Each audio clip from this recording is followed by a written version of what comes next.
My mother used to say, birds of a feather flock together. If you run around with losers, you will end up a loser. It's necessary that you get the losers out of your life if you want to live your dream.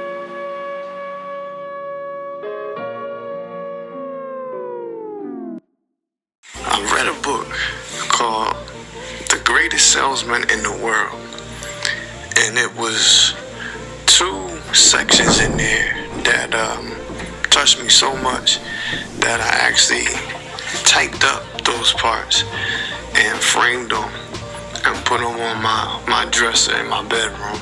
And I try to make it a point that every morning I get up and I read those. And one says, "Be grateful for the lessons learned in poverty, for he is not poor who has little, only he that desires much.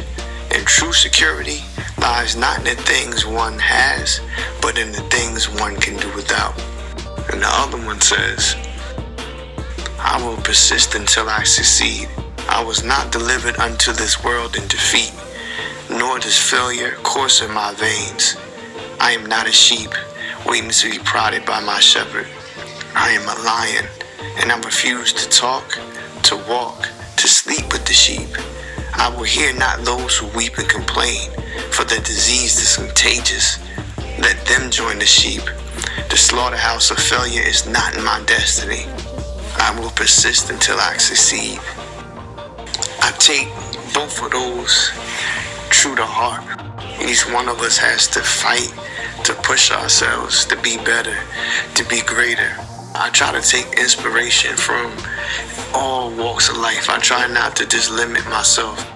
And I started getting in the samurai, and they were people of ethics. They had a moral code and a way of life that they lived and that they maintained, and it was called Bushido, the way of the warrior. I kind of like that word warrior, someone who is just resolute in what their mission is and is willing to go to war for what they believe in. They believed in being frugal. They believed in loyalty, martial arts, and death before dishonor. I find a lot of similarity in that, and I feel like these are principles that you still have to follow to this day.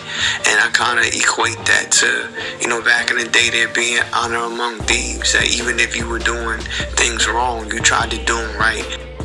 Martial arts would go back to this. When I grew up, it was about fighting. Who could fight the best? In our society, I think sometimes that's the problem. You got so many people that can hide behind guns. To use a sword is personal. You have to have a certain commitment to do that. It's something that's going to resonate through your whole entire body to actually enter another human being's body with a piece of metal. Compared to when you pull the trigger, you can close your eyes, shoot a gun, run, and never see who got hit by it, what the damage was done. You don't have to own it. You can just squeeze that trigger and run like a coward. And this is, I think the difference between a warrior and some fake wannabe thug. Or even with your swords taken away from you, you're still dangerous. You're still a samurai. You still know that you are capable of snapping the neck at any possible time. But you have to learn how to curve those that lust for violence. But it all comes down to balance. Because, once a soldier, always a soldier. Once a warrior, always a warrior. So it was just like a certain code of ethics that I came up on that I know is the truth, regardless of how fake the rest of the world gets. I still have to live by this standard. I still have to continue to do what is right. I was the type of dude, I never ask questions. You know what I'm saying? You call me, you say you need me. It wasn't, well, what happened? I don't care what happened. All I know is that you called me. You said you need me. I'll be there. But you have to be careful nowadays because there's not a lot of people who still live to that code. You know what I'm saying? On my street samurais, y'all continue your creed, continue to sharpen your swords.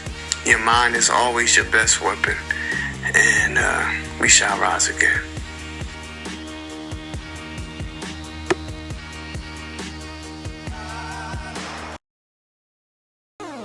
I've been in LVs since Emmons and Bazansky. Back in the 80s with Ronald and Nancy. Right after school, niggas used to start shit. Fights at the tree on the side of the apartments.